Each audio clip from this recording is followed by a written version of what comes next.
O Jesus que as mulheres viram. Como as primeiras discípulas nos ajudam a conhecer e amar o Senhor, de Rebecca McLaughlin. Introdução. Em 1896, em um mercado de antiguidades no Cairo, um comerciante de manuscritos vendeu um papiro antigo. O comprador foi um acadêmico alemão chamado Karl Reinhardt. O comerciante disse a Reinhardt que um camponês havia encontrado o livro no nicho de uma parede, mas não é provável que essa história romântica seja verdadeira. O papiro data do século V e estava tão bem preservado que não poderia ter passado 1500 anos ao ar livre. Quando Reinhardt examinou o manuscrito, descobriu que ele continha 4 textos antigos previamente desconhecidos, inclusive uma cópia parcial de um livro que veio a ser conhecido como o Evangelho de Maria.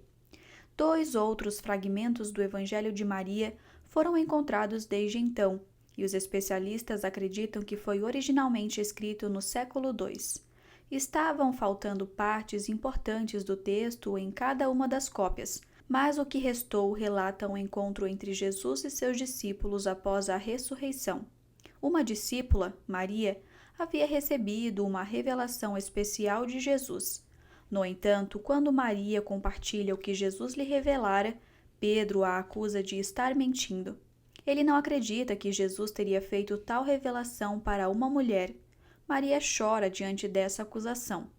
A experiência de Maria encontra eco em inúmeras mulheres que, durante os últimos 2000 anos, vêm sendo ignoradas e desvalorizadas por seus irmãos em Cristo. Na verdade, há quem veja o cristianismo como misógino em seu âmago, silenciando, marginalizando e pisoteando as mulheres. Na escola de ensino médio, só para meninas que frequentei, e depois na Universidade de Cambridge, tive muitas conversas com mulheres e homens que achavam que o direito das mulheres são contrários ao cristianismo, ou pelo menos a qualquer forma de cristianismo que se apegue à Bíblia como fonte de verdade. Moro agora em Cambridge, Massachusetts, mas a percepção do cristianismo entre muitos de meus colegas continua a mesma. A crisálida do cristianismo precisa se romper para que a borboleta dos direitos das mulheres possa voar. Para alguns acadêmicos, o Evangelho de Maria e outros evangelhos chamados gnósticos oferecem ao cristianismo um bote salva-vidas com relação às mulheres. Alguns chegam a sugerir que os primeiros líderes da Igreja suprimiram uma versão do cristianismo mais voltada às mulheres que textos como o Evangelho de Maria preservam. No entanto, neste livro pretendo argumentar que, longe de suprimir a voz das mulheres e desvalorizar sua vida, os evangelhos do primeiro século escritos por Mateus, Marcos, Lucas e João nos conectam ao testemunho das mulheres que conheceram Jesus pessoalmente 2000 anos atrás, e que o Jesus que vemos pelos olhos delas é mais belo, mais historicamente correto e mais valorizador das mulheres do que qualquer coisa que o Evangelho de Maria possa oferecer. O efeito de Jesus sobre as mulheres. Os 4 evangelhos do Novo Testamento contam várias histórias de Jesus relacionadas a mulheres. Mulheres pobres, mulheres ricas, mulheres enfermas, mulheres enlutadas, mulheres idosas, mulheres jovens, mulheres judias, mulheres gentias, mulheres conhecidas por serem pecadoras, mulheres conhecidas por sua virtude, virgens e viúvas, prostitutas e profetisas. Pelos seus olhos, vemos um homem que valoriza mulheres de todos os tipos, especialmente aquelas difamadas pelos outros. Com efeito, o modo como Jesus tratava as mulheres despedaçou a crença de que as mulheres são naturalmente inferiores aos homens, uma crença que foi dominante no mundo antigo. Não devemos nos surpreender, portanto, que as mulheres tenham se agregado em torno de Jesus desde então. Nos primeiros séculos, o cristianismo era conhecido por sua capacidade de atrair mulheres e escravos. O governador romano Plínio, o Jovem, escreveu ao imperador Trajano no início do século II, pedindo conselho sobre como lidar com os cristãos. Para aprender mais sobre aquela estranha nova fé que infectava sua região, Plínio havia torturado 2 escravas, que eram chamadas de diaconisas. Essa biópsia da igreja era representativa de seus membros. Embora mulheres e escravos fossem destituídos de posses na cultura greco-romana, podiam alcançar importantes posições na liderança da igreja, como essas duas escravas que eram reconhecidas como diaconisas. Quando Celso, filósofo grego do final do século II, gracejou dizendo que os cristãos querem e conseguem convencer tão somente a tolos, ignóbeis e estúpidos, apenas escravos, mulheres e crianças pequenas, ele estava fazendo uma caricatura, mas que se baseava na verdade. Aliás, desde as primeiras evidências que encontramos sobre a composição da igreja até os dados atuais, parece que Jesus sempre foi mais atraente para as mulheres do que para os homens. Registros de uma igreja no norte da África que sofreu um ataque durante a Grande Perseguição, que durou do ano de 303 a 313, documentam a apreensão de uma quantidade desproporcional de roupas femininas. 13 pares de sapatos masculinos contra 47 pares de sapatos femininos, 16 túnicas masculinas contra 82 femininas e 32 acessórios de cabeça femininos. Provavelmente essas roupas se destinavam aos pobres. Entretanto, mesmo entre os cristãos abastados, as mulheres pareciam exceder os homens em número. No período antes da conversão do imperador romano Constantino em 337, dispomos dos nomes de 40 cristãos da classe senatorial. 2/3 deles eram mulheres. Sendo assim, por que as mulheres eram atraídas para o cristianismo? Em O Triunfo do Cristianismo, como uma religião proibida varreu o mundo, o estudioso do Novo Testamento e cético Bart Ehrman explica que, embora o Império Romano fosse extremamente diversificado, seus habitantes compartilhavam de alguns pressupostos básicos. Escreve Ehrman: se uma palavra pudesse resumir a ética social, política e pessoal comum da época, seria dominação. Em uma cultura de dominação, espera-se que aqueles com poder afirmem sua vontade sobre os fracos. Os governantes devem dominar seus súditos, os patronos seus clientes, os senhores os seus escravos, os homens as suas mulheres. Mas o cristianismo virou de cabeça para baixo essa crença. Nas palavras de Ehrman, os líderes da igreja cristã pregavam e encorajavam uma ética de amor e serviço. Ninguém era mais importante do que o outro. Todos estavam no mesmo patamar diante de Deus. O senhor não era mais importante do que o escravo. O patrono não era mais importante do que o cliente. O marido não era mais importante do que a esposa. Os poderosos não eram mais importantes do que os fracos, nem os saudáveis mais importantes do que os doentes. Essa inversão ética baseada nas palavras e ações de Jesus tornou o cristianismo especialmente atraente para as mulheres no mundo antigo e formou a base de nossa crença moderna de que as mulheres são fundamentalmente iguais aos homens. Longe de ser contrário aos direitos das mulheres, o cristianismo é sua primeira e melhor fundação. Nos últimos 2 milênios, o cristianismo passou de uma fé professada por uma pequena minoria para o sistema de crenças mais disseminado e mais racialmente e culturalmente diverso no mundo. E o efeito magnético de Jesus sobre as mulheres não diminuiu. Uma pesquisa de 2015 revelou que, em todo o mundo, 33,7% das mulheres adultas se identificam como cristãs, contra 29,9% de homens, e a desproporção provavelmente está crescendo. A Igreja na China é um dos movimentos cristãos que mais rapidamente crescem no mundo, a caminho de ter mais cristãos do que nos Estados Unidos dentro de 5 anos, e é desproporcionalmente feminina. Além disso, em nível global, as mulheres cristãs se mostram mais significativamente mais propensas do que os homens a frequentar a igreja semanalmente e orar diariamente. Elas também tendem mais a ler a Bíblia por si mesmas, mesmo que isso exija um esforço significativo. Poucos anos atrás, uma amiga chinesa me contou que, depois que sua avó analfabeta se tornou cristã, começou a parar as pessoas diante de seu prédio e a implorar-lhes que a ajudassem a ler, mesmo que apenas um pouco dos versículos de sua Bíblia. Mas será que essa adoção do cristianismo está fazendo bem às mulheres? Ou será que Jesus é como um daqueles namorados terríveis que as mulheres parecem não conseguir abandonar, apesar do mal que lhes causam? Longe de ser ruim para as mulheres ser religiosamente ativas, o que na maior parte do Ocidente inclui frequentar regularmente a igreja, parece lhes trazer mais felicidade e saúde mental. Por exemplo, um estudo em grande escala publicado por acadêmicos da Escola de Saúde Pública de Harvard em 2016 revelou que as mulheres americanas que frequentavam cultos religiosos pelo menos uma vez por semana apresentavam uma probabilidade 5 vezes menor de se suicidar do que aquelas que nunca frequentavam. De forma semelhante, um estudo publicado em 2020 revelou que as mulheres americanas que frequentavam cultos religiosos semanalmente apresentavam uma probabilidade 68% menor de morrer devido a suicídio ou excesso de drogas ou álcool do que aquelas que nunca frequentavam, enquanto os homens que frequentavam semanalmente apresentavam uma probabilidade 33% menor de morrer devido a essas causas.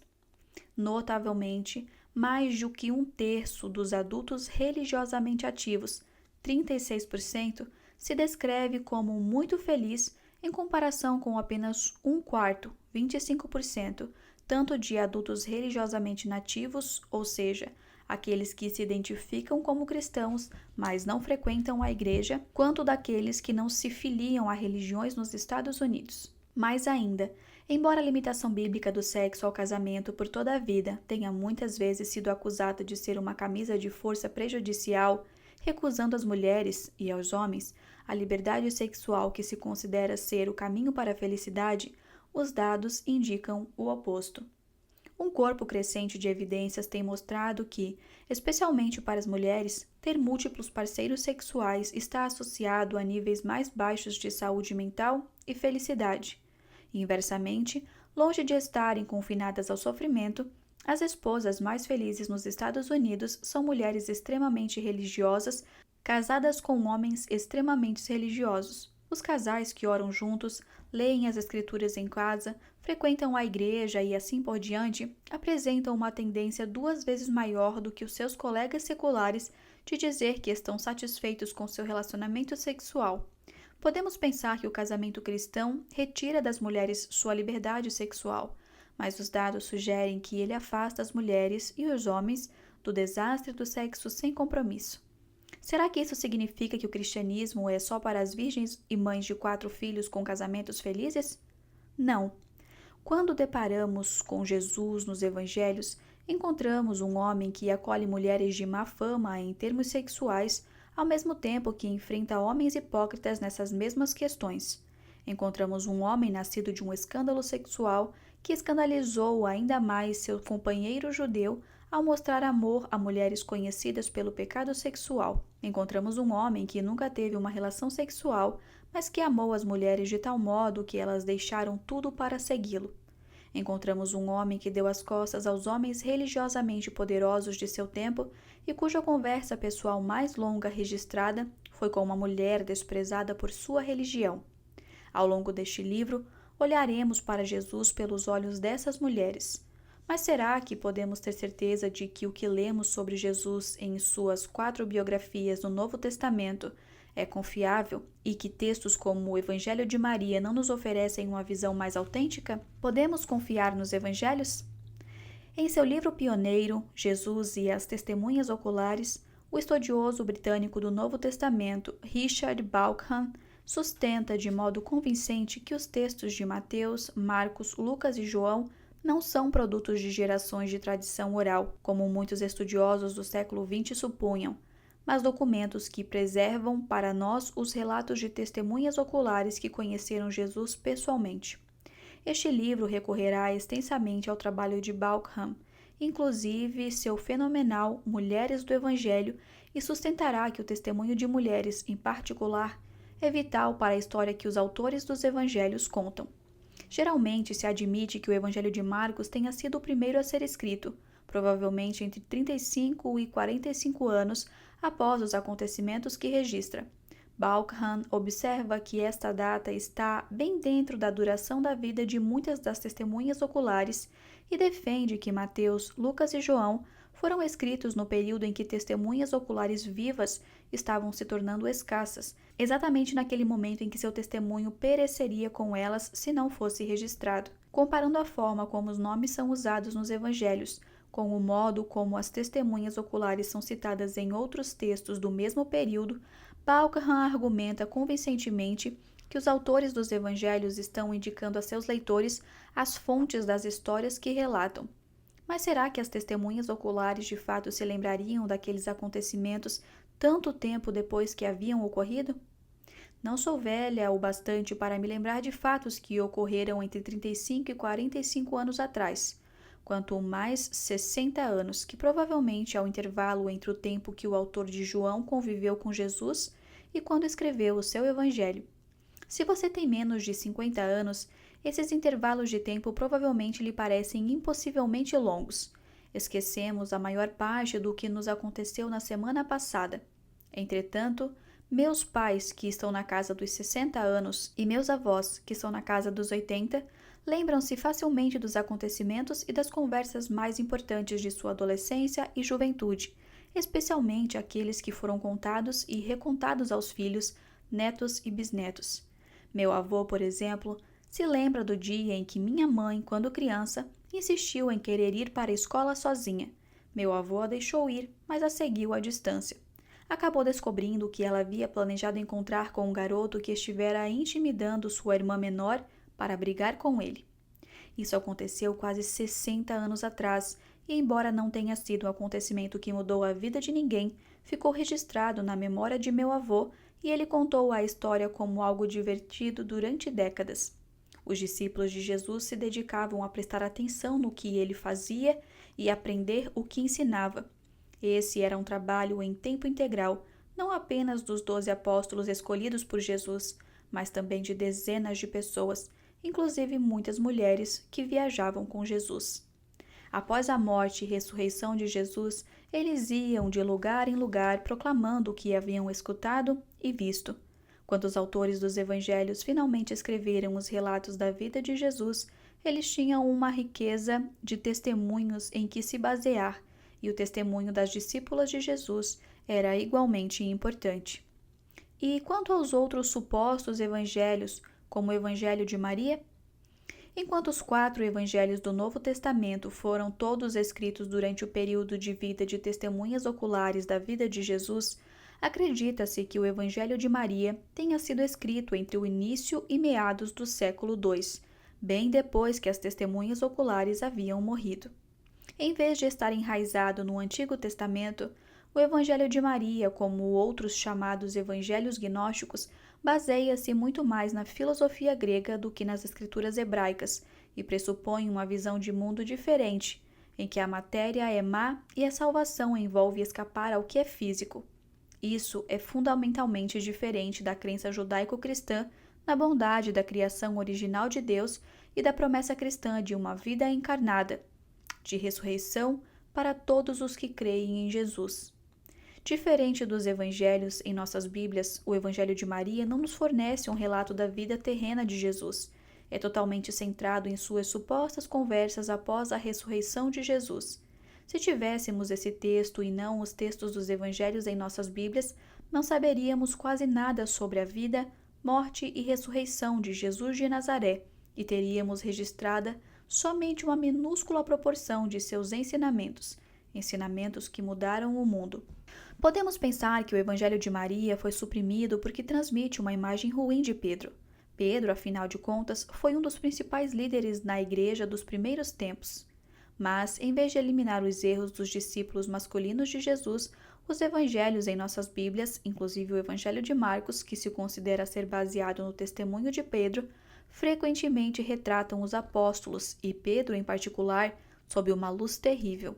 Por exemplo, todos os 4 evangelhos registram que, na noite em que Jesus foi preso, Pedro negou 3 vezes até mesmo conhecer Jesus. Em contraste, as mulheres entre os discípulos de Jesus são conhecidas por sua fidelidade, e todos os autores dos evangelhos se baseiam no testemunho de mulheres em pontos vitais de seus relatos. Na verdade, se percorrermos os evangelhos em nossas Bíblias e cortarmos todas as cenas não testemunhadas por mulheres, perderíamos apenas uma parcela pequena dos textos. Se cortarmos as cenas que apenas as mulheres testemunharam, perderíamos nosso primeiro vislumbre de Jesus quando ele assumiu a carne humana e nosso primeiro vislumbre de seu corpo ressuscitado. Os 4 evangelhos preservam o depoimento das testemunhas oculares mulheres. A pergunta central deste livro é: como era Jesus visto pelos olhos delas? As mulheres neste livro. Quando o meu filho de 3 anos, Lucas, faz algo de que se orgulha, ele me pergunta: Mamãe, consegue captar um vislumbre de mim? Essa frase é ao mesmo tempo infantilmente esquisita e profunda. Mesmo sendo a mãe dele, tudo o que posso captar dele são de fato vislumbres. O pai, as irmãs, os professores e amigos, todos o veem de ângulos diferentes, e como instantâneos fotográficos usados para criar uma imagem 3D, podemos compilar essas visões para obter uma noção melhor do que ele é. Ainda assim, só conseguimos captar um vislumbre dele. No caso de Jesus, essa realidade é multiplicada. Não podemos esperar capturá-lo, mas de acordo com os evangelhos, ele veio para nos capturar, não para nos privar de nossos direitos e nos prender, mas para nos devolver a nossa justa morada com ele. Desde os primeiros momentos de sua vida na terra, Jesus foi observado pelas mulheres. Neste livro, examinaremos as histórias dessas mulheres e veremos como Jesus era visto pelos olhos delas. O capítulo 1 focalizará Jesus sob as lentes da profecia, centrando-se no testemunho da mãe de Jesus, Maria. Sua prima mais velha, Isabel, a profetisa chamada Ana, que fez uma profecia sobre Jesus quando ele foi levado ao templo quando criança. Veremos como essas mulheres receberam palavras proféticas de Deus para nos mostrar tanto quem é Jesus quanto o que ele viria fazer. No capítulo 2, veremos que muitos dos discípulos de Jesus eram mulheres. Algumas viajaram com ele, outras ficaram onde estavam. Veremos o que podemos aprender das mulheres cujo nome é mencionado entre os discípulos itinerantes de Jesus. Depois enfocaremos duas das amigas mais próximas de Jesus, Maria e Marta de Betânia. O tema do capítulo 3 é a nutrição. Testemunharemos o primeiro milagre de Jesus no Evangelho de João, quando, a pedido da mãe, ele transforma cerca de 100 litros de água no melhor vinho. Leremos a conversa privada mais longa registrada de Jesus com a mulher samaritana junto a um poço, em que ele ofereceu a ela água viva. Veremos tanto a falha monumental quanto a redenção da mãe de 2 dos apóstolos de Jesus e analisaremos a espantosa conversa entre Jesus e uma mulher cirofenícia que reconheceu que Jesus é a fonte do verdadeiro pão. O capítulo 4 acompanhará uma série de curas de mulheres por Jesus, da sogra febril de Simão Pedro a uma mulher que sofreu com hemorragia por 12 anos, uma menina de 12 anos que Jesus ressuscitou dos mortos e uma mulher enferma que ele curou no sábado. Veremos como cada uma dessas mulheres lança uma luz sobre a identidade de Jesus. O capítulo 5 será centrado no perdão. Veremos como Jesus acolheu uma mulher notoriamente pecadora e a apresentou como um exemplo de amor e como ele protegeu uma mulher que havia sido apanhada em adultério e usou sua situação para expor os pecados dos líderes religiosos. Finalmente, no capítulo 6, veremos o quanto os autores dos evangelhos dependem dos relatos de mulheres, testemunhas oculares, no que se refere à ressurreição de Jesus. O Filho de Deus ressuscitado foi visto primeiro pelos olhos das mulheres, e as mulheres foram as primeiras a quem ele confiou as boas novas. Os evangelhos apresentam Jesus como o verdadeiro Deus vivo, o Deus que criou o universo, o Deus que, segundo as Escrituras, os seres humanos não conseguem ver e permanecer vivos. Ter um vislumbre de Jesus é arriscar a própria vida, mas, de acordo com Jesus, é também encontrar a vida. Mulheres que choravam com o rosto voltado para baixo viram Jesus, enquanto certos homens ficaram em pé face a face com ele e não tiveram a menor ideia de para quem estavam olhando. Não precisamos do Evangelho de Maria do século II para ver quem é Jesus. Precisamos dos Evangelhos de Mateus, Marcos, Lucas e João do primeiro século, que se baseiam nos relatos de mulheres, testemunhas oculares desde o início.